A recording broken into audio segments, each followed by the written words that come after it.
এটা ক্ষণস্থায়ী, একটা চিরস্থায়ী। কিভাবে আমরা ক্ষণস্থায়ী জীবনকে গুছানোর জন্য 24 ঘন্টা রাত দিন 24 ঘন্টা অক্লান্ত পরিশ্রম করা, এটা আমাদের বুঝে আসে। দেশ থেকে দেশান্তর হওয়া বুঝে আসে, মেক্সিকোর জঙ্গল পাড়ি দেওয়া বুঝে আসে, লিবিয়ার থেকে সমুদ্র পাড়ি দিয়া ইউরোপে ঢুকা বুঝে আসে, বরফের পাহাড় পাড়ি দিয়া তুর্কি হইয়া ইউরোপে ঢুকা বুঝে আসে, সারা রাত্র রোডে দাঁড়ায় থাকা বুঝে আসে। যেটা চিরস্থায়ী, চিরস্থায়ী যেটা, চিরস্থায়ী যেটা, ওটা কেন বুঝে আসেনি? আল্লাহ যদি না বুঝাইতেন তাইলে বুঝতাম যেটা বুঝে আসার কোনো রাস্তা নাই। আল্লাহ তো বুঝাইছেন, নবী পাঠাইছেন, রসুল পাঠাইছেন, কিতাব পাঠাইছেন, কালাম পাঠাইছেন, আলেম ওলামা দায়িত্ব নিয়ে বুঝাইতেছেন। আপনারা হয়তো বলবেন আপনারা তো ব্যবসা করেন, ধর্ম ব্যবসা, আপনারা বুঝাবেন না কেন? ঠিক না? আচ্ছা, মেনে নিলাম ধর্ম ব্যবসা, আপনাদেরকে আমি এটা চুক্তি দিয়ে বুঝাই। মধুবাগ তো এটা। আচ্ছা, ঢাকা শহরে অটো চালাইলে কয় টাকা ডেলি কামানো যায় বলেন না? হ্যাঁ, 1500 বাদ দেন না, 1000ই ধরেন, ঠিক না?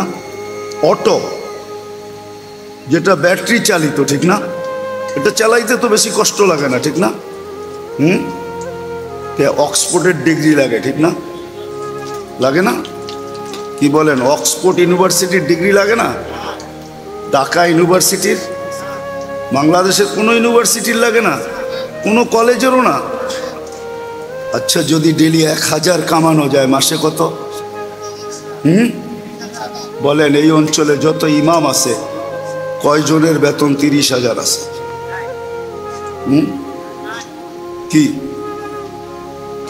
আমাকে যুক্তি দিয়া বোঝান, কোরআন হাদিস দিয়া না, যুক্তি, লজিক দিয়া বোঝান, লজিকলি। কয়জনের বেতন 30,000? এই যে মাদ্রাসার অনুষ্ঠান, জিজ্ঞেস করেন একজন উস্তাদের বেতন কয় টাকা?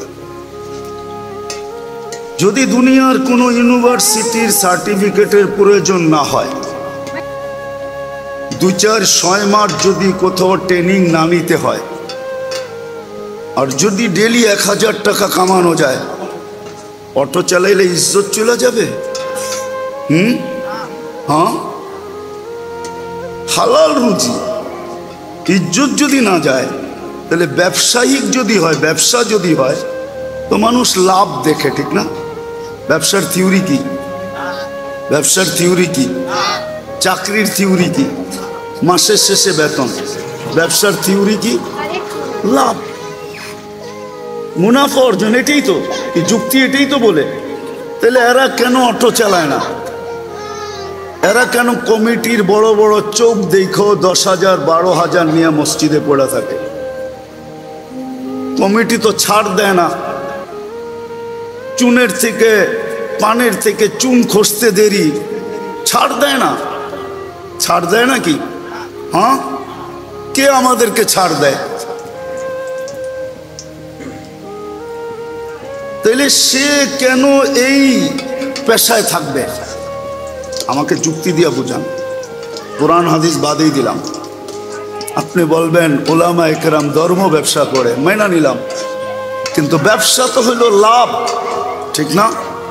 অটো চালাইতে 30,000 কামানো যায়, কোনো ইজ্জত যাবে না। ঢাকা শহরের সারা রাত্র সিএনজি অটো চলে, দিনের বেলা চালাইলে যদি আমার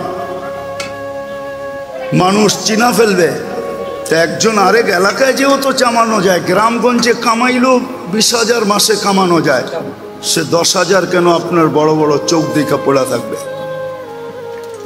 বুঝান।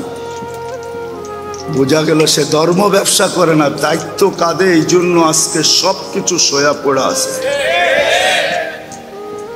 নাইলে এরাও মানুষ, এরাও না মানুষ না?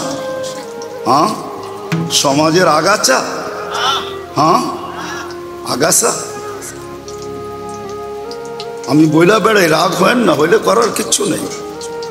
7.8 ভূমিকম্প বাংলাদেশে আসছিল, 2013 31 নাইটের পরের দিন 5টা 5-এ,